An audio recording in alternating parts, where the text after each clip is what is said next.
started recording. Yeah, you missed the countdown. I missed it. I had the other tab open. Okay, oh my gosh. Okay, hello everyone. Hello, and welcome to the EDH Jank podcast. This is a cheeky little show where we break down 5 janky budget or underutilized cards every other week. These cards may not be the best, most efficient, or even good, but here at the Jank Center, we believe every single card deserves a chance to shine. Yeah, at least one card we just think it deserves to shine. That's right. I believe that all 5 of these cards we're going to talk about today. Yeah, but at least one of them. Yeah, at least one. And we care about semantics on this show because, hey, I'm your semantic host, Jordan. And as always, I'm joined by my co-host, the Semantic? Blue Crest Lightning. I am blue. That's true. My hair is blue. You know what happened? I realized mid-spiel that I didn't choose like an honorific for you. Oh. Like beforehand. So I literally just looked at your face and I was like, their hair is blue. Yeah. The Blue Crest Lightning. Yeah, so my hair is actually blue, everybody, not just a cute little drawing of me. Yeah, that's not a lie. We're out here having colored hair. Mine is brown. That is indeed a self-portrait, and I take that design very seriously. It's how I look in real life. That's fair. I've always been curious. As an actor, it's kind of hard because it's like I got to keep up the appearances for headshots and all that good stuff. But I do want to have an era where I bleach my hair blonde. I want to try it, like shave my head and bleach it blonde. Okay, when we're like doing, so have you talked to your partner about this? She's heard me talk about it. I don't know if she approves of it at all. I think it'd be really fun if we're doing the like once we get some cash together, can start the like con scene. That would be really cute for like that's your like travel look. My travel con persona is a blonde buzz cut version of me. Yeah. We'll call him Travel Jordan. Just like I have a bunch of different. There's a bunch of different. I can't believe I'm about to mention this on the podcast, but there's a version of me that's like got a bunch of lore in our friend group called Shorts Jordan, because I don't like to wear shorts that much. I prefer pants. I prefer how I look in pants. And I don't even know how it started, but Shorts Jordan became like this alternate persona of me. Like whenever I wore shorts, I was like a crazy guy. That's true. And it became this whole thing. Yeah. That's a fact. Whenever you wear shorts, you're unhinged. Yeah, we got Shorts Jordan, we got Con Jordan, or Travel Jordan. Do you think Travel Jordan is Shorts Jordan? Do you think that's the variant? That's the new look for Shorts Jordan, is the bleached hair? Yeah, maybe because he's traveling, he has to wear shorts in other climates. Yeah, to stay cool. Yeah, exactly. Because I'm a sweaty boy, you know what I mean? So I don't actually. I am the opposite of a sweaty person. Really? I in fact don't sweat at all, and I just suffer. And that's why I like the nighttime. I like when it's cool out. Yeah. I just suffer in the sunlight. My pale skin burns, and I can't sweat, so I can't be out in the heat. Luckily, I get that like olive complexion because of being Italian. It's like I still get sunburned, but I do tend to tan pretty well and pretty easily, which is nice.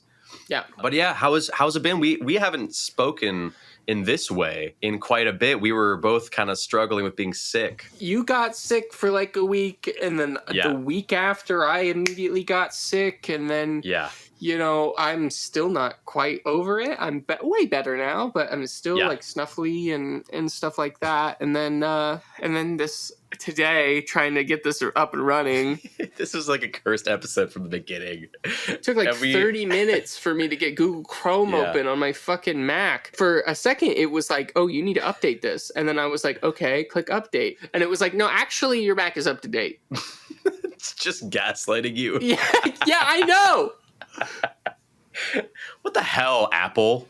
They would gaslight you. First, they actively sell me this computer in 2020 when I had my nice stimulus check from the government. Mm-hmm. They sell me this computer, and then they take it off the market immediately after I buy it because it's got problems. That's a big oof. Yeah. It's fine. It's done its job for 4 years. It's been a little good. It's been a good computer. I just think it's dying, and it's really sad. Speaking of dying, I started Water 7 of One Piece. What a transition. And anybody who watches that knows what I mean by dying, and it's really sad.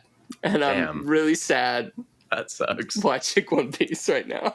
One Piece feels like too big a task to take on. We were talking about this earlier, but I feel just so overwhelmed by the sheer amount of episodes. Yeah, you get over that pretty quickly. It just becomes a good ride, and then you get to the end. Whenever you get to the end, it doesn't really feel like it doesn't really matter. It kind of feels like reading comic books because it's manga.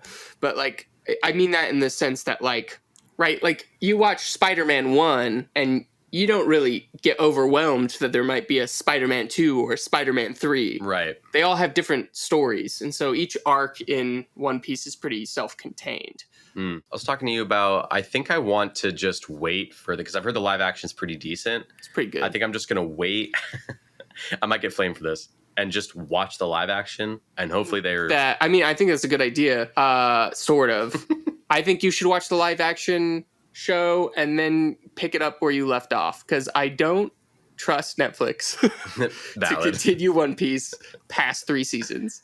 Yeah, sure. Is every season of the live action a season of One Piece? So there's only 1 season of the live action show right now.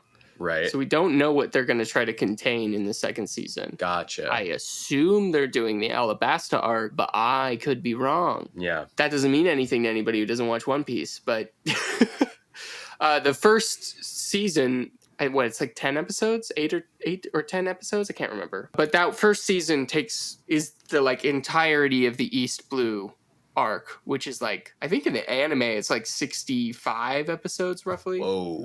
Yeah, that's got to be crazy trying to condense all that as a writer down into like 8 episodes of a show. And the anime is really hard to watch in the beginning because it's so old. Sometimes it's hard to it's really pretty, but it's sometimes the old shonen are a little like I don't know a better term than the gamer term, like grindy to watch, because they reused slides and animations and from the episode you just watched, because it was week by week. So like in like a 15-minute span, you're like, I literally just watched that like 20 minutes ago.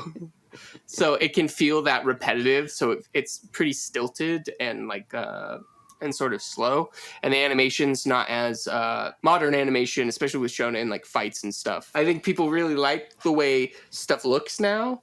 Right. And One Piece doesn't have a ton of like crazy fights in it, at least not until later on. How about you? What are you up to? How have you been? Well, I have had quite an eventful few weeks. My family and I, including Marissa, my brother's partner, we all went, all 6 of us, to Montreal, where I was born, and we visited for about a week, and it was just literally like family visit after family. Like every single day was visiting another member of the family, sometimes multiple families in one day.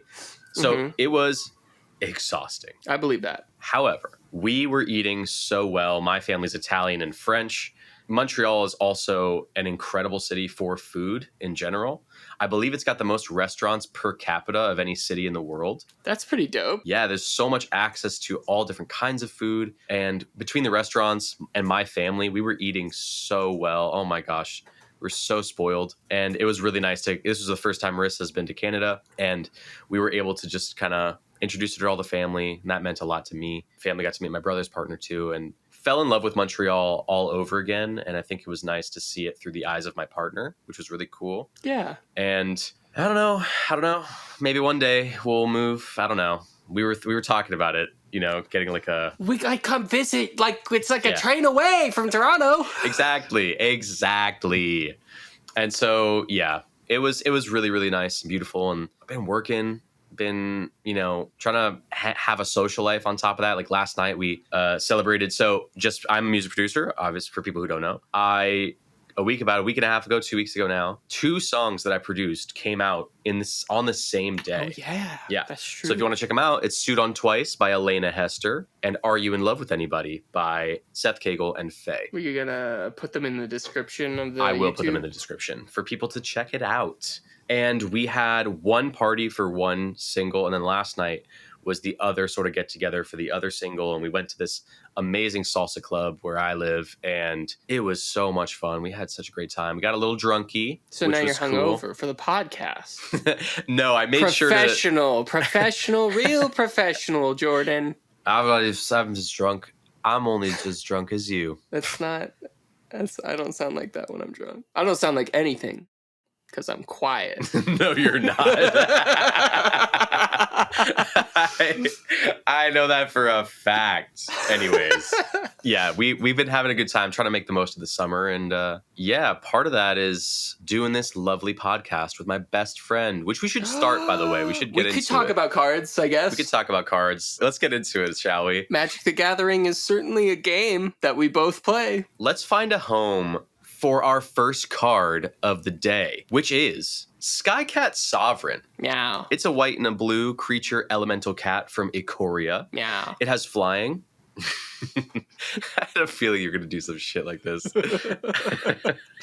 Skycat Sovereign gets +1/+1 for each creature you control with flying. And it has an activated ability. You can pay 2 and a white blue, create a 1/1 white cat bird creature token with flying, and it's a 1/1. Meow caw. That was great setup for that.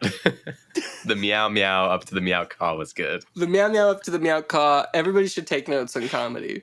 Yeah. Remember the rule of threes, kiddos.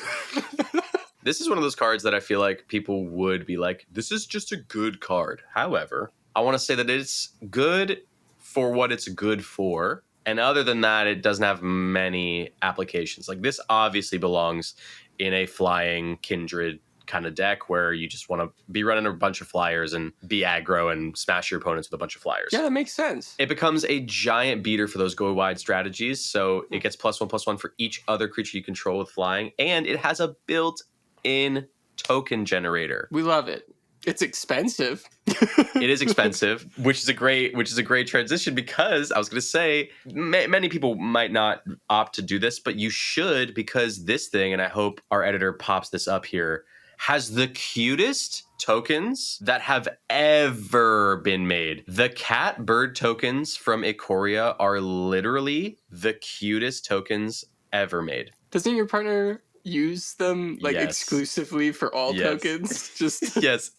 Marissa loves them so much because she has an Alayla Artful Provocateur flying kindred deck. It's scary. It is very scary. And in place of any 1/1 flyer, she's always using the catbird tokens because they look the cutest to her. And They are. I agree.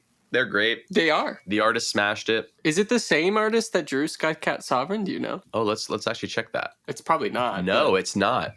The catbird token is illustrated by Leisha Hannigan, and the Skycat Sovereign is illustrated by Slavomir Maniak. Now, I like Skycat Sovereign, but I'm down for Alicia to do maybe a reprint for Skycat Sovereign when we return to Ikoria, like 10 years from now.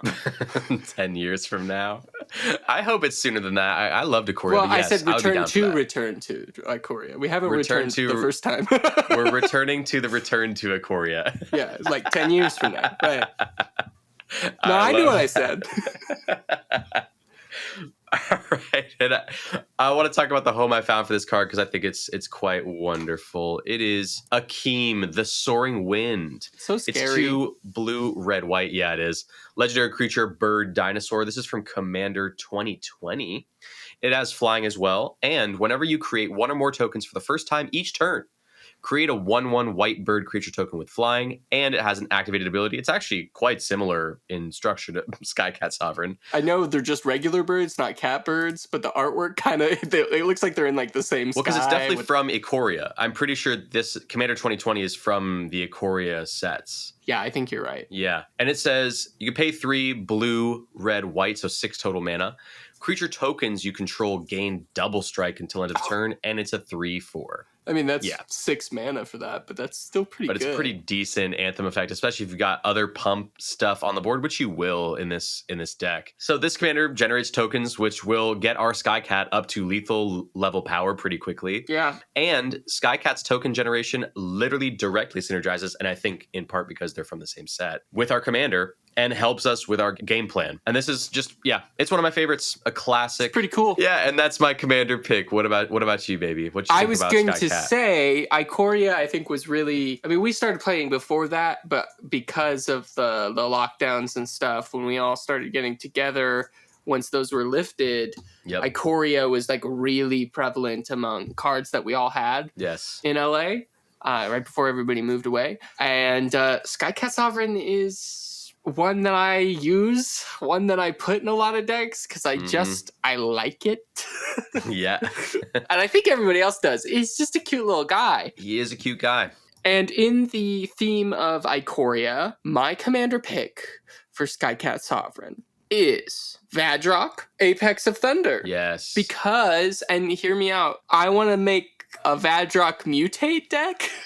Ooh. That's just requires all of the mutate cards from Ikoria that are blue and have blue and white in it, have all the Azorius ones, and then any other that fit into the triome. Yeah. I think I don't see this card as a commander very often. Definitely not. It's definitely not the most popular mutate commander. It's certainly not the best. Vadrok Apex Thunder, 1 blue, 1 red, 1 white, legendary creature, elemental dinosaur cat. Insane typing. And it's a 3/3. It has mutate 1, either blue or white, and 2 red. If you cast a spell for its mutate cost, you can put it under or over target non-human creature you own, then mutate it into the creature on top, plus all the abilities. So mutate's cool, man. Mutate is cool. I like it too. It's weird. People were like kind of confused about it, but it's cool. But it's hear me out. Dope. Cool. Hear me out. Put it under the Sky Cat Sovereign. Ooh. It's not a good play, but I think cool. It's awesome. And that way you can make non-legendary copies, because I just learned this because I'm building a Volrath the Shapestealer deck, and I added some mutate cards into that. So let's say you have a non-legendary card like Sky Cat Sovereign. You mutate Vadrok underneath Sky Cat Sovereign. We don't get the legendary creature anymore because it's the Sky Cat Sovereign on top. Sky Cat Sovereign now just has all the abilities of Vadrok underneath it. So now you can make copies. And it's blue. I knew that. And I made the decision knowing that choice was a thing that you could do. And then you could make copies of copies with spell copies in red and blue. Yep. So Vadrok Mutate deck, come on. Yeah, Vadrok Mutate deck with a bunch of small non-creature spells, maybe artifacts, maybe instant sorceries, who knows? A bunch of little guys, you know? I like it. All right, let's move on to our next card of the day. This another is little guy. This is another little guy, and I love it so much. It's Almighty Brushwag. Classic. This is 1 green mana. Creature Brushwag, also from Ikoria. I was on one when I made the list, I guess. I was really missing Ikoria, I guess. It has Trample, and it has an activated ability. It says pay 3 and a green. Almighty Brushwag gets +3/+3 until end of turn, and it's a 1/1. So this is like one of my pet cards. I've been wanting to talk about this for a while. Classic. Basically, ever since Ikoria came out, I've been trying to slot this somewhere into a deck. It's always one of those cards where, like, if I'm conceptualizing a deck, I'm like, oh yeah, I can finally put Almighty Brushwag in the deck. And then in practice, I just find that I'm not really selecting it all that often. Right. But I want to really badly. I love a 1-drop. It's been one of my... Interesting. I've been a fan of 1-drops since the beginning, since I got into Magic. I was like, wait, so you can cast a creature for just 1 mana? That's so broken. And you'd be right. Yeah. And then add on top of that, it has Trample. Honestly, I might just put this into my Vorel of the Hulklade deck because it's a nice target for +1/+1 counters. Just given the fact that it has Trample, it can be a cheap thing to put down early, and then you just put some counters on it and smash face. I think I'd love to see a commander deck that's just like all of your favorites. Wait, a deck of all of my favorite creatures? Yeah, that's not necessarily cohesive in strategy, just like it's got all your favorite guys. Okay, that's actually really cute and fun, and I love that idea. Yeah, we'll explore that. That's a good idea. Sometime in the future, maybe. I wish people can't see. We just made a cute little simultaneous face. Anyways, and listen, we don't have to waste a card by running something that gives it Trample in whatever build we're doing. Right. Because it already comes stapled on, and that's really important, I think, for budget deck building. Something I wanted to talk about is the reason we talk about all the time, but like utility, modality in cards, like cards that do stuff, multiple things. That's so important, especially in budget deck building, because you're trying to like maximize value and like the way that your deck can react to different game scenarios. If you have a card that does 3 things, that's 3 in 1. You can now run 2 more cards in your deck that you wouldn't have otherwise if you were, running a Brushwag and a thing that gave it trample. Now you have both on one card. And you have space in your deck for another thing that you can slot in. And especially with cards like this that are super cheap, that's like so quintessential to budget deck building, in my opinion. Yeah. And on top of that, he's just really cute. He's a cute little guy. Look at the art. Where's he going? He's really cute. If you're driving... Where's he waddling to? While listening to this, don't look at the art right now. Andrew. I remember him. Oh, I remember Andrew. Yeah. Yeah. As a callback, go listen to episode 2 or 3. I can't remember which one. Go listen to all of them. But if you're thinking of looking at Almighty Brushwag's art right now, wait or pull over, stop the car, look at it, and then keep on going, because I don't want to be liable for your injuries. I like in my brain, what you've done is you've had Andrew pull over, and Almighty Brushwag is like waddling on the side of the highway. Oh, that's like, cute. Just like down, you know what I'm talking about? Like it's like an empty like American highway. Oh my god, yeah. Like a tumbleweed. Yeah. It does look like a tumbleweed. I wonder if that was the inspo. It also kind of reminds me of a Pokemon. Yeah, it's a little freaky. Yeah. For a Pokemon. Definitely. But like it's not quite as kawaii. Yeah, the structure of it though is, I feel like it could be. Yeah, it's got a lot of the jank that Pokemon have. For sure. Where is he going? Where is he going? I will tell you that. And right now, it's going to be Agatha of the Vile Cauldron. Oh. A red and a green legendary creature human warlock. This is from Wilds of Eldraine. Agatha says, activated abilities of creatures you control cost X less to activate, where X is Agatha of the Vile Cauldron's power. This effect can't reduce the mana in that cost to less than 1 mana. And she has an activated ability as well. You can pay 4 and a red-green. Other creatures you control get +1/+1 and gain trample and haste until end of turn. And she's a 1/1. She's pretty cute. Agatha's very dope and made... This does a lot for me. I'm going to be honest. The evil... Doing it for you? The evil cauldron. Yeah, man. You want to be dropped in the cauldron and be transformed? Anything for her. That's valid. So basically, Agatha came in to the format and made a bunch of cards that would not be viable in Commander actually quite fun and cool. Right. I've done a couple shorts on YouTube where we've had cards that have like these. There's one called Balls Invoker. Right. Lava Fume Invoker, I think, is another one, and they all have these gigantic activated abilities, like 8 mana to like deal 3 damage to each opponent. Definitely meant for like limited play or like drafting and stuff like that. But now Agatha, based on her power, can reduce those down to just 1 mana. Yeah, any of those without like colored mana, you can just do for free forever. No, I think the clause on her says that this effect can't reduce the mana in that cost to less than 1 mana. Okay, yeah. That makes so sense. You're paying 1, but still, it's still amazing. You could pay 1 a lot of times. Yes. By the time she's got enough to reduce one of those crazy powers.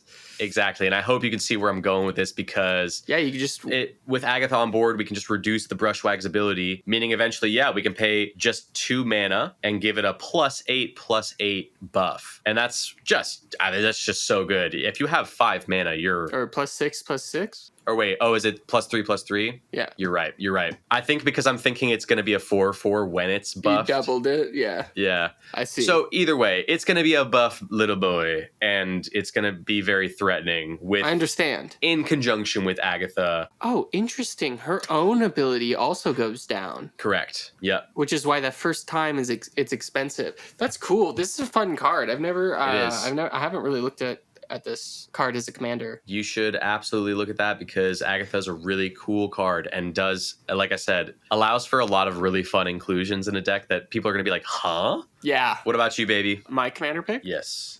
Well, let's look at the mana cost for Almighty Brushwag. That's right. It's 1 green. Yeah. And you know what that means. What does it mean? It means a 1-drop deck, baby. Yeah. Only 1 drop. Mono green 1-drop deck? Yes, okay. Please. There's only two viable commanders that work for this. And one of them is green and black. Okay. So like if you want to shift Splash some black 1/1s as well. Yeah, you can if you want to, you know, have more variety in your card pool. But the first one also works, I think, for people is Ovaya Pashiri, Sage Lifecrafter. Oh my gosh. She's a legendary creature, human artificer for 1 green. You pay 2 and a green and tap. You can create a 1/1 colorless servo artifact creature token. You pay 4 green and tap. You can create an XX colorless construct artifact creature token where X is the number of creatures you control. And it's a 1/2. So you can do a lot of fun artifact play with her. Sure. I don't tend to lean artifacts, especially if I'm doing like a 1-drop in color. But you could play this route. And then my other pick, if you don't want to lean the artifact route, is Grist, Voracious Larva. Legendary creature, insect for 1 green. This is a new card. Yeah, it's got Death Touch. Whenever Grist, Voracious Larva, or another creature enters the battlefield under your control, if it entered from your graveyard or you cast it from your graveyard, you may pay 1 green. If you do, exile Grist, then return it to the battlefield transformed under its under its owner's control, which turns it into Grist, the Plague Swarm. It's a legendary planeswalker with 3 loyalty. Its +1 is create a 1/1 black and green insect creature token, then mill 2 cards, put a Death Touch counter on the token if a black card was milled this way. Jeez. Yeah, so there's graveyard synergy in this one if you want to play 1-drop with black. Sure. Either way, it's just a good green 1-drop Death Toucher as a commander. Right. And, you know, for your but for like a 1-drop build, I like it. I do enjoy that a lot. This is a new card. This is a Modern Horizons 3, so. Right. I'm just saying, 1-droppers, I know you said you like a 1-drop, but how often do you think about having to choose a commander that's also a 1-drop? Not very much. That completely shifts the way that you build. 100% agreed. But I think the 1-drop with Death Touch and only including the greens would be cute. I think that could be cool. That's the way I would build it. It's like very restrictive, you know. But you could have black, but you don't. You choose. Like I said, if you want to do artifact play, there's Ovaya, and then if you want to add splash black into it, you know, you can. So I wanted to give some options for people in this like 1-drop scenario. The small but mighty army. I love that idea. And honestly, green has a lot of those like anthem effects and like, you know, finisher abilities. So you could make that. I have no doubt that would be like pretty viable. I think not only is it viable, I think it's decently viable. I think it's easy to do, and I think it would make games feel really interesting. It's obviously not going to be a huge, I don't think, like power level by any means, right? Like you're friends with power level 8s, 9s, or 10s. You're not going to be bringing your 1-drop deck to the game. Sure. But 6 and below, I'm like, yeah, I'm sure. Well, because that's a more grindy style of play, you know, to call back what you were saying earlier about One Piece. It's like you play a card, you do something, and you pass the turn. And you're going to be like doing that throughout the game. And hopefully by the end of it, you'll have gotten somewhere, you know, accruing value. How I mentioned a lot. It's a lot how my like Ocean deck works. And eventually it gets to the point where it's like doing pretty good. And it's loaded with a bunch of like defenders with high toughness for the beginning with its like lower mana cost. So like it's a lot of like just playing this little guy right here, and then eventually, you know, if I last long enough into the game of Commander where there are 3 other opponents or 2 other opponents per player that isn't me, and I'm usually not a threat playing the Ocean deck for a while, right? So I have that like stagger room, and then once you get to like turn 7 or 8, you can play like the big whales and the Leviathans and the things that like really shake up Commander gameplay for like a win con or something like that. Yeah, it doesn't move exponentially like a lot of decks that are optimized. But I like a grindy game that doesn't just feel like I'm ramping. I like a grindy game that feels like every turn I'm still doing something. Like I'm still playing a creature that I can use in combat, or I'm still playing some sort of spell that did something to my board or another player's board. I like a slow grindy game. Right. But I'm still doing something every turn. And that's what I think like can really shine in a 1-drop deck. 100% agreed. And hey, you know what really shines? Nope. The next card we're about to look at. Is it like because you have the holo version, or is it like just because? No, it was just I needed something to transition. If anything, I think hopped on that. It looks like he would do the opposite of shine, because there's like smoke. Yeah, this will make sense once we're gonna talk about Direfleet Ravager. It's 3 black creature, orc, pirate, wizard. This is from the Outlaws of Thunder Junction. Hell yeah! Well, this version that we're looking at is from that. It's originally printed in Ixalan. Right? Yeah, this is a great card. It's got Menace and Death Touch, already 2 amazing keyword abilities. And when it enters the battlefield, each player loses a third of their life rounded up, which I believe that is 13 life, or like 13.33333 repeating or whatever, because 40 is not divisible by 3, right? Cleanly. And it is a 4/4. So this is just a do a ton of stuff card. It's a classic pick. And when I picked it, when I made this list, this was like right around a little after Thunder Junction had just come out, and it was at 99 cents. And I'm actually shocked because way lower now. It's 12 cents now. This copy is the cheapest copy that's out there. And it does so much work. And there's so many ways to abuse this effect too. If you're running like life gain and things like that, there's so many ways to just easily offset the damage this card does to you, while maximizing the damage it does to opponents. You can blank this card, make copies of it, recur it from the graveyard. Plenty of ways to repeat it. And in the commander that I picked, there's especially a way to make it more one-sided, and that's going to be in Astarion the Decadent. Astarion. Yeah, because you've played Baldur's Gate, right? So he's one of the main characters. Oh, okay. I didn't know this. Yeah, the actor who played him won an award at the Game Awards for best performance. Oh my god. Yeah. That's so cool. Yeah, I know. That's really cool. Okay, cool. I love that. I love the deep getting the lore drops on Astarion. Astarion. I like Astarion. He's got an English accent, so Astarion is like how he says Astarion it. But I think you could say Astarion, depending on who. Astarion the Decadent. 4 and a white and black. Yeah, depending on the accent. I think we would say Astarion. Astarion the Decadent. Okay. It's a 4 white-black legendary creature, vampire elf rogue from Commander Legends Battle for Baldur's Gate. It has Death Touch and Lifelink, 2 very good keywords as well. At the beginning of your end step, choose one. You can feed. Target opponent loses life equal to the amount of life they lost this turn. Or you can do Friends. You gain life equal to the amount of life you gained this turn, and it's a 4/4. So, I mean, it's pretty cut and dry here. We can increase the amount of life that one of our opponents lost this turn by double. Essentially, we play Direfleet Ravager. We drain all of our opponents of a third of their life. And I'm using this example operating at we're all at 40 life. You play Direfleet Ravager, third everyone's lives. And then Astarion's on the field. Someone is going to lose 26 life. Right. Yeah, which is just an insane, that's a huge chunk of damage. 2 card. It's not necessarily a combo, but it's a synergy.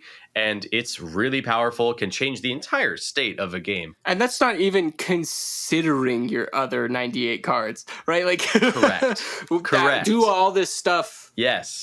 Double, exponentially increase, decrease, right? This is just all how this would fit into a deck like this. Yeah, exactly. I think it's such a clutch So include. It could be 26, but it could be more than that.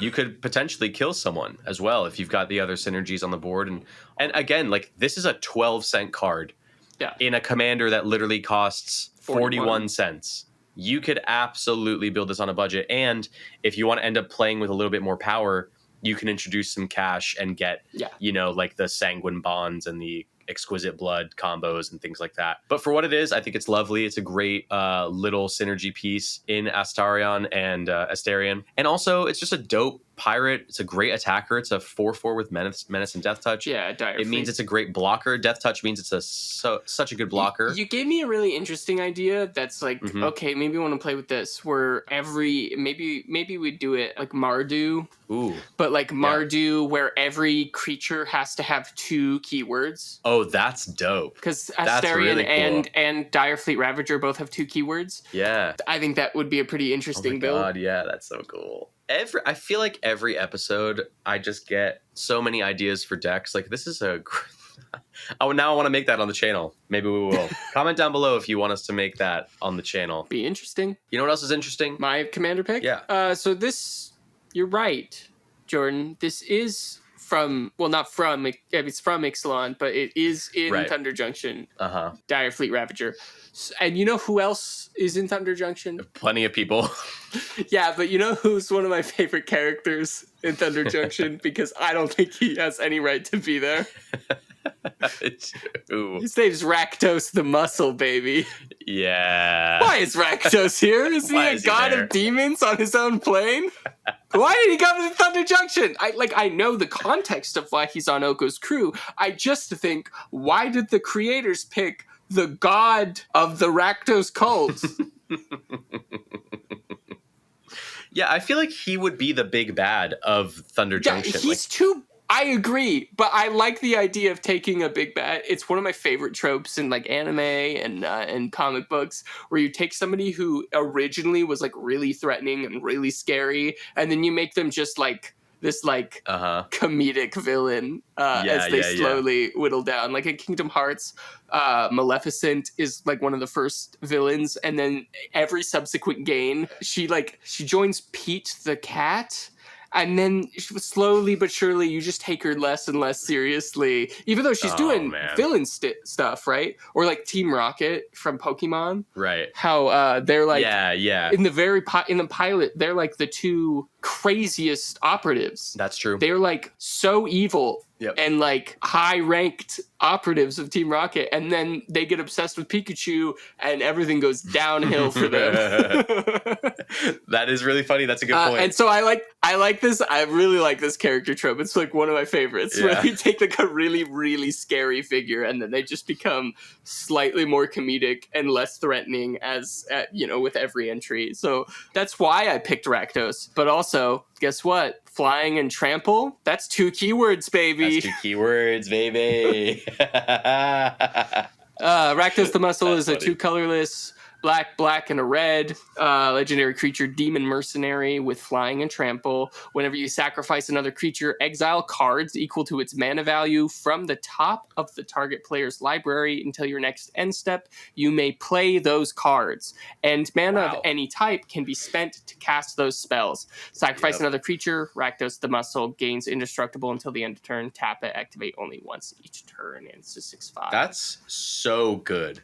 That's so good. Right. So you can sack, I mean, Dire Fleet Ravager, and that's worth 5. So like, it's not like perfect synergy, as I would say that it works like with Astarion. But I wanted to think of something for Thunder Junction. I wanted to give a Thunder Junction commander, because we're just coming out of Thunder Junction, and I wanted to highlight how ridiculous it is that Rakdos is there. No, that's a great flavor pick, because it would be someone who's part of like a Rakdos crew. I feel like it fits that vibe. I agree. I think that was the intent. You have a very scary commander if you're running this as your general, and if you are reducing people's life totals by 1/3, that brings them even closer to death through combat, which I think is a valid reason to include it. You know what I mean? Yeah, you can be recurring it too if you're sacrificing it, protecting your commander by sacrificing it as well. Like I love the design of this card because of Rakdos in this set, because the second ability incentivizes you to both protect it and gain value. It's just so good. You sacrifice the creature to protect Rakdos, but then you're also stealing cards off people's libraries. Like that is nuts. Yeah, I love the pick. Thank you. I love it. Thank you. I'll take it. That's my win of the day. Yeah, big W's for you. Cress wins. Cress wins with this pick. Yeah. Jordan approve. I approve of pretty much anything I'm a pretty easy audience. To be fair. Yeah, you and me both. Yeah. Let's move on to our 4th card of the day, my last selection of the day, which is Mace of the Valiant, 2 in a white artifact equipment.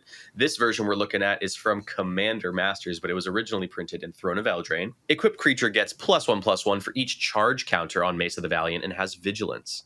Whenever a creature enters the battlefield under your control, put a charge counter on Mace of the Valiant, and the equip cost is 3. So this one is kind of interesting. Okay, so it can be hard to pull off because in token decks where generally you're going to want this, because the ability is like, okay, well, I want a bunch of charge counters on this, so I need a bunch of creatures to enter a lot. Yeah. Token decks are the most obvious kind of way to do that. But a lot of token decks are just go wide. This card obviously leans into put this on a creature and make it giant and then swing with that one creature. And so they don't necessarily correlate. However, while it could be useful in a token deck still, since we're working with counters, I think proliferate is something to consider. Agreed. Especially with like all the new stuff in the past few years. I think there's much more support for a lot of these like more niche counters, like charge counters, energy counters, that kind of thing. However, I'm going to go in a different direction. What? We're going to go with a cheeky, You just fucking like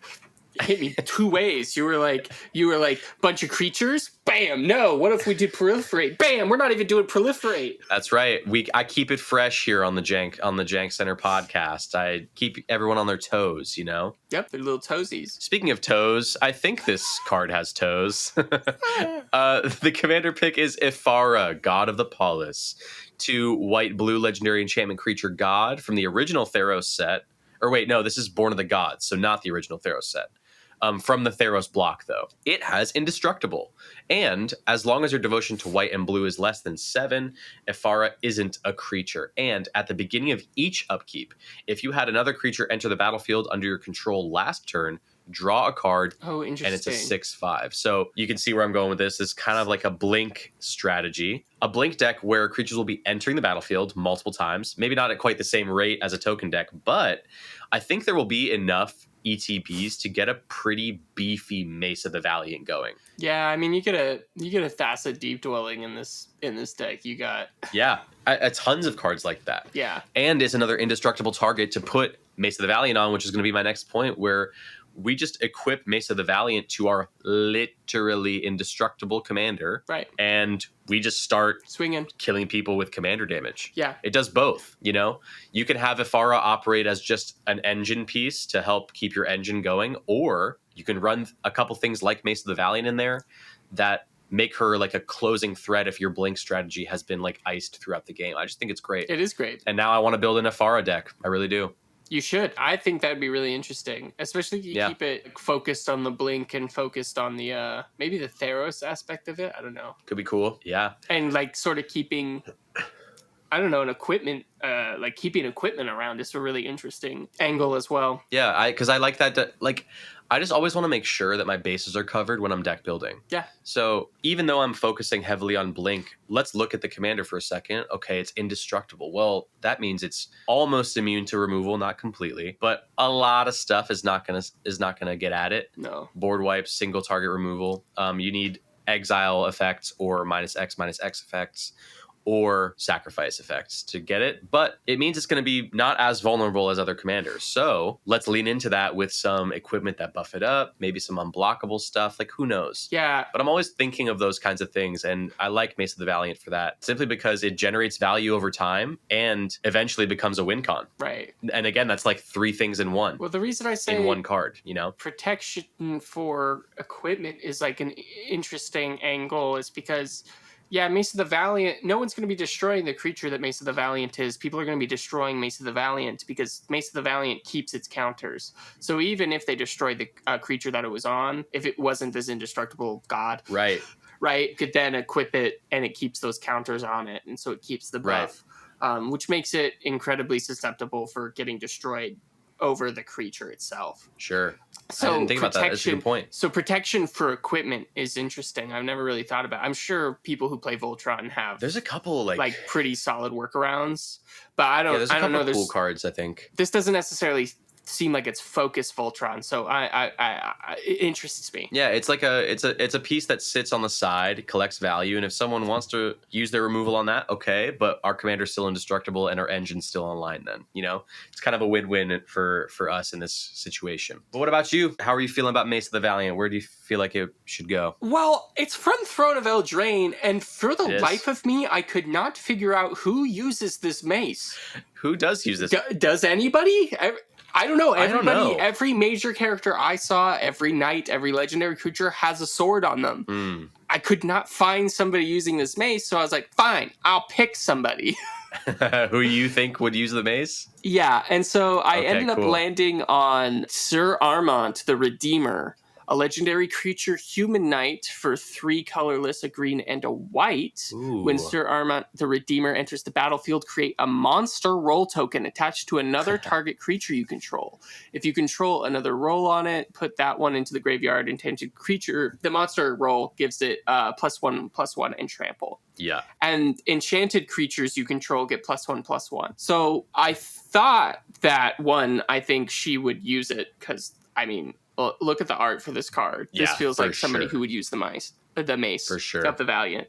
And then also I like this, right? There's a monster role token. I like this idea of giving buffs and equipment to your green and white creatures. It's not like a super focused deck, just sort of like a general synergistic deck. Right. And I thought it could be really interesting to play around with counters in like different counters, like with the... like Falcospara, Pact Weaver. Yeah, exactly. Caring about all the trample, hexproof, indestructible counters. So I thought it'd be interesting to splash a flavor of like maybe some proliferate with some interesting counters that aren't just +1/+1. Yeah.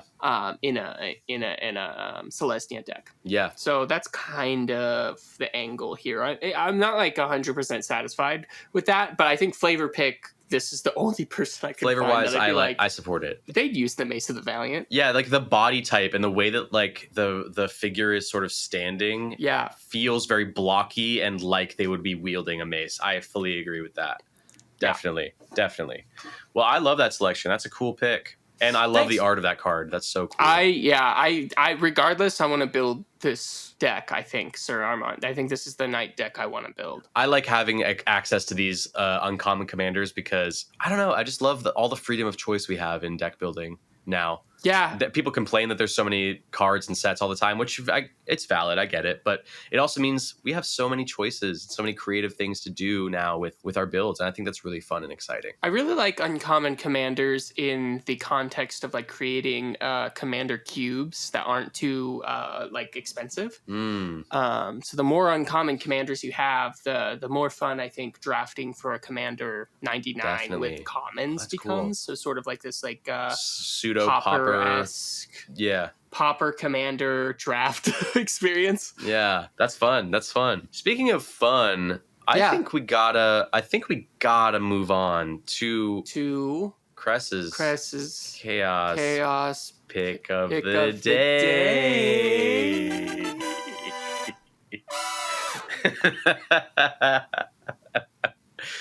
So for those of you who don't know, every episode of the pod, I choose 4 of the 5 cards on our list. He does. And then Cress picks a card that I do not know about. And I do. I will be brought to its attention in real time. Yep. So. Right now. Yeah, right now. Jordan. Yeah. Do you like turtles? Yeah, I like turtles. Why? I also like turtles. I like turtles a lot. And this little guy is having a great time. My chaos pick of the day is Thriving Turtle. Thriving Turtle. It's a creature turtle for 1 blue. When Thriving Turtle enters the battlefield, you get 2 energy counters. When Thriving Turtle attacks, you may pay 2 energy counters. If you do, put a +1/+1 counter on it. And it's a 0/3. What an absolute unit of a card. Look at him. He's thriving. I love it. He really is thriving. Little seaweed on his fin. Oh my gosh. This is a weird card. I've never seen it before. This is something I've never seen before. This is a fully new card to me. I was just searching up turtles in Scryfall, and I was like, which one feels the most fun? Thriving Turtle, man. This is a bit of an energy vibe, but you need like a lot of energy to make this viable. So maybe in like a janky energy build could be fun. I mean, not necessarily, right? You could get even just the first 1/1 on it. You know, you can play Proliferate if you want and start doing the 1/1 counter because it's a counter you get on it. Sure. You get the 1/1 counter. Right. I'm thinking something like a Volo Itinerant Scholar thing where you care about like having a bunch of creatures. I have this deck in paper where you have like a bunch of different creature types in the deck. Yeah. Like you need unique creature types to do your strategy. Are you saying you don't have any turtles in your Volo deck yet? I don't yet, but I might. How could you say you like turtles earlier? Because I like Generally, I like turtles. Yeah, they're cute. Look at them. They're cute, not just MTG, but in life, I like turtles. And so cool. Anyway, I have a commander pick for this. Yeah, because I don't know if you noticed this, Jordan. Yeah. This is a 1-drop, and there's a bit of a theme going on today. It's the 1-drop episode, baby. Let's Hell go. Yeah. So here's what I'm thinking. I'm thinking a 1-drop mono blue. That's got to be a crazy deck to play.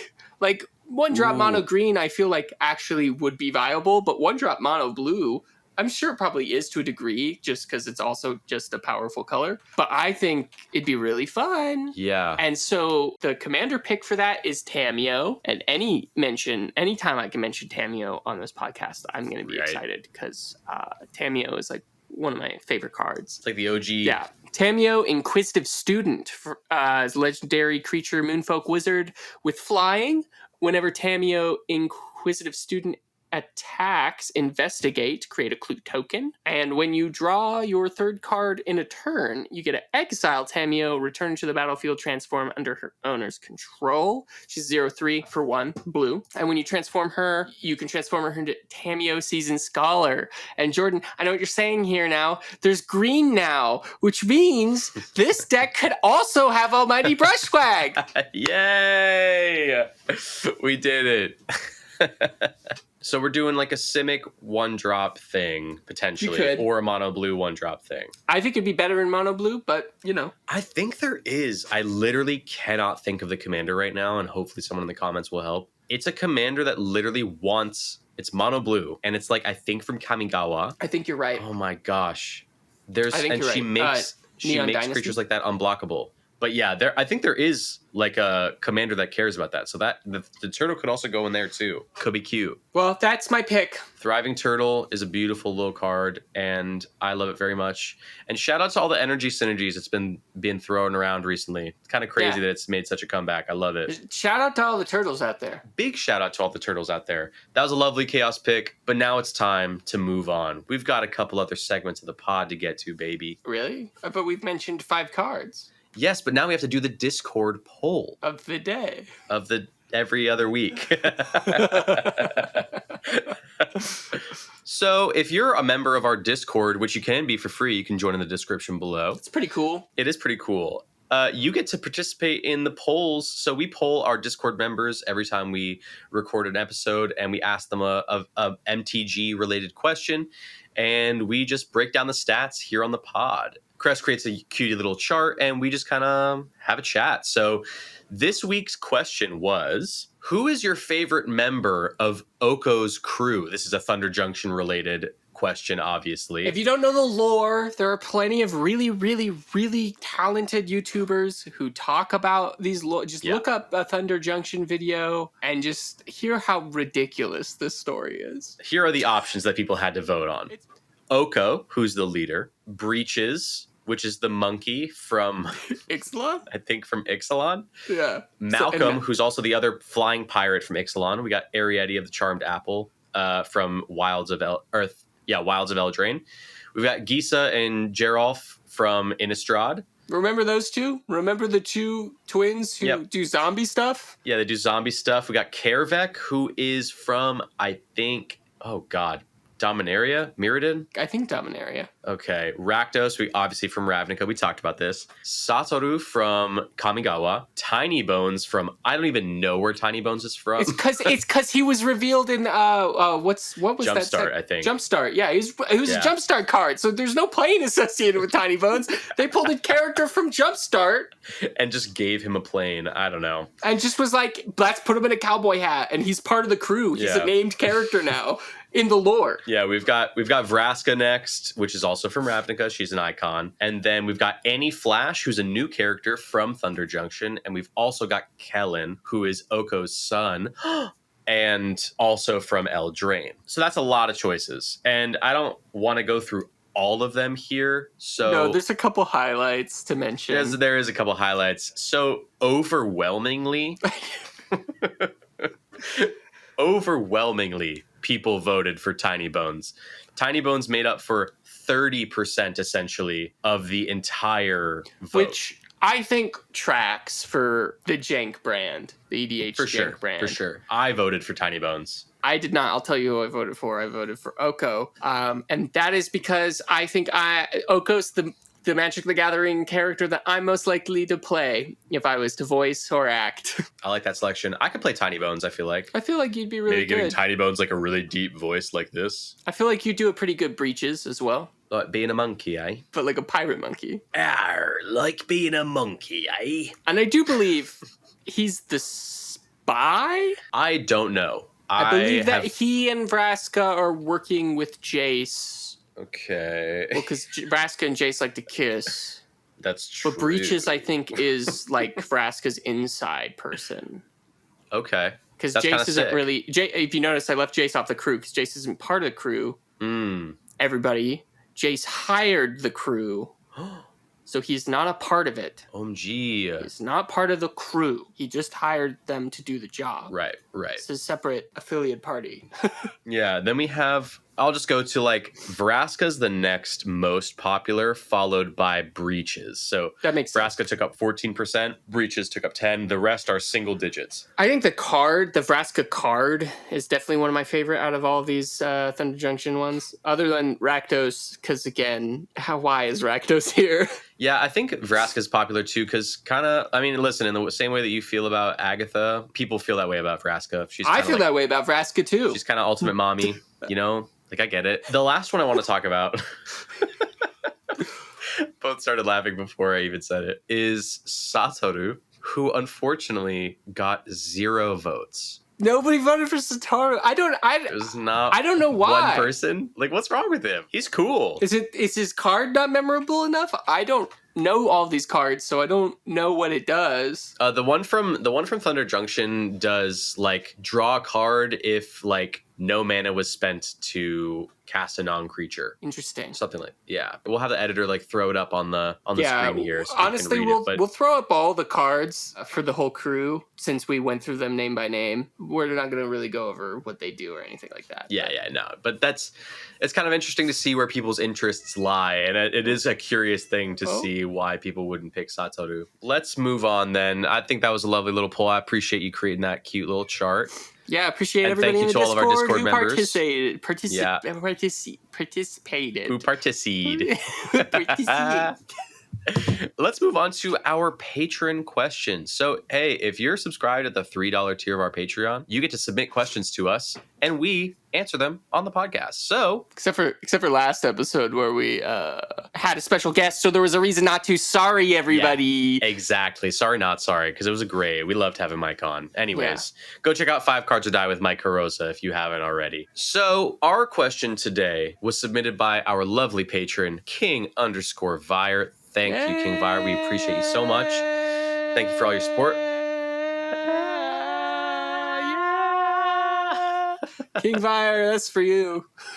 Yeah, that was for my harmony. My kind of bad harmony was for you as well. But just know it came from a good place. King Vire asks, what are your favorite hidden removal gems? I'm assuming cards that are, not staples that are still really dope. And I loved this little challenge. I think it was great. And it allows us to highlight a couple more cards on the show before we get out of here. Yeah. Which is cool. So my first pick for one of my favorite hidden removal gems is Bleed Dry. This is a 2 black instant from Innistrad Crimson Vow. It says target creature gets -13/-13 until end of turn. If that creature would die this turn, exile it instead. This is 4 cents. This is a lot. This card is 4 cents.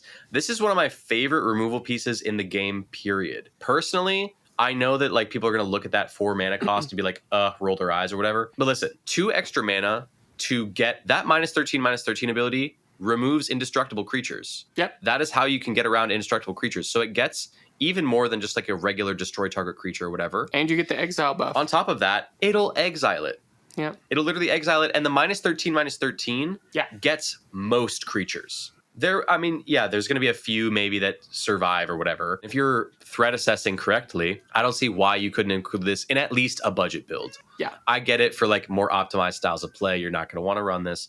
2 extra mana is going to make a huge difference for you. Okay, great. But in a casual player, dude, look at this card. Check it out. It's pretty cool. It is cool. a great inclusion. What about you, baby? What's your first one of my little picks, hidden removal my gem? first pick, and I wouldn't say this is underused. I don't necessarily know if I would consider this a hidden gem, but I would say you're probably not using this. It's an uncommon, and there are better versions of this and worse versions of this, but I like it, and I use it a lot. I have a ton of these, so and that is Swift Response, which is an instant for 1 and a white, and it's destroy tapped creature. Yeah, destroy target tapped creature. That's cool. Yep. And so I just think, you could play anything that's destroy target creature or whatever, but I think there is something satisfying about playing maybe mono white or just having white in your commander color and just getting to do this in response to maybe an attack or, in response to if you're playing maybe Azorius and you're doing detain plays or icing, freezing cards by forcibly tapping them. I just think that getting to use this card feels good. That's it. Yeah. Using Swift Response feels good. There's something to be said about having sneaky cards like this. Yeah. Because this is like something that can be used in response. Now, again, a lot of removal can be used in response or whatever. But let's say someone swings a creature at you and they have to tap it down to do so. You just cast a Swift Response in response. And you... Politically at the table, somebody's swinging at somebody else. You could be like, hey, I can save your butt. And for that sort of like reduce, reuse, recycle kind of ethos we have on this channel where like, this is a card that's probably lying around in your collection somewhere. Yeah. And instead of going out and spending money on removal that's, better or whatever, more efficient. Just slot it in for a while until you slot it in for a while. Exactly. And it'll serve essentially the same purpose. And now you're using more cards in your collection. I think that's lovely. What is your second pick? It's Angelic Ascension. Angelic Ascension is a 1 and a white instant. This is from Core Set 21. Hell yeah. It says exile target creature or planeswalker. Its controller creates a 4/4 white angel creature token with flying. That's funny. Swift Response was also from Core Set 21. Oh yeah, it was. You're right. Angelic Ascension is essentially a beast within, but it's exile, so your opponent will not have a chance to get their creature or planeswalker back from their graveyard, which is a really, really dope upside. And I honestly think, I know the reason this is not popular is because it gives our opponent a free flyer, which is dope. But I don't think that that's enough to justify it not being included in decks. And yeah, we have other access to Swords to Plowshares, Path to Exile in white. But I think, again, this is a nice sort of redundant removal piece for white decks, especially if you're doing it on a budget and you're trying to use some cards in your collection. But at the point you're probably using this, right, if you're destroying a planeswalker especially, you probably don't care that they've got something 4/4 on the board. I just don't think it's that threatening. It's not that big of a deal if it doesn't have some of the abilities that we like to use and play with. So can we talk about this next card? Okay, so my second pick. I picked this because it's purely because it's funny, and also it's a 1-drop. It is a 1-drop. It can go in that Grisk desk. It can go in that Grisk deck, baby. It's a full circle. My second pick for this question is Eye Gouge, which is an instant for 1 black. Target creature gets -1/-1 until end of turn. If it's a Cyclops, destroy it. If it's a Cyclops, destroy it is crazy. Crazy. The flavor text says 1 chance, 1 throw, 1 perfect hit. I guess because Cyclops were a big thing in, I don't know, draft for Theros. Sure. But I don't know. I love this. But it's one of those quintessential, how are we going to find a home for this card? A 1-drop deck. Giving -1/-1 is not necessarily horrible. That's true. That's true. There are plenty of threatening 1/1s in the game. Even, right, if you have somebody who's defending against, a thing and you could use that 1/1 to make it a trade instead of them getting a blocker through. Right. There's way to use this, I think, beyond just trying to destroy. Also, we were talking about this earlier because, we were talking about our selections and, having a laugh a little bit about this card. But I genuinely think the first thing that came to mind was this card called Runed Stalactite, which is an equipment that gives a creature changeling, so every creature type. Right. And then I thought about Arden, which is a card that switches equipment around to to other people's creatures, or can Yeah. switch equipment to other people's creatures. And it's a very convoluted thing, but you could have Arden on the field, equip Rune Stalactite to the creature in question, and then cast Eye Gouge. And because that creature is every creature type, including Cyclops, destroy it. And then, that's about it. But there is a way to use this card, and it has a home in that deck, I think. Yeah. It's just a card you can hold on to and save for the perfect moment. And when you play it at the perfect moment, I bet that's going to feel really good. For sure. The payoff when this actually ends up being like quintessential in a game would feel fantastic. And everyone would remember the time you casted Eye Gouge and like it helped you win the game. One throw, one perfect hit. One perfect hit. It's so flavorful. That's so perfect. That's got to be it. What a way to end the show here with that little quote. That's fucking fantastic. I'll take it. Maybe that's the title of the episode. One chance, one throw, one perfect hit. Perfect hit. Well, that brings us to the end of the show, folks. And I got nothing left to do but to plug our pluggy plugs. Plug. And hey, listen, if you'd like to get extra entries in our monthly Discord giveaways, win prizes in our monthly deck building contests, and play spell table games with me and my co-host Cress every month, check out our Patreon in the description below. We've got lots of awesome ways to support the Jank Center. For those who may not have the funds though, but still want to be part of the community, you can always hop in our Discord completely for free and join our wonderful community of Jank lovers. Another free way to support us is by liking and subscribing to the YouTube channel, following us on Instagram, TikTok, and Twitter at EDH Jank Center, and making sure to leave us a 5-star review on the listening platform of your choice. It really helps us get found and reach new listeners. All right.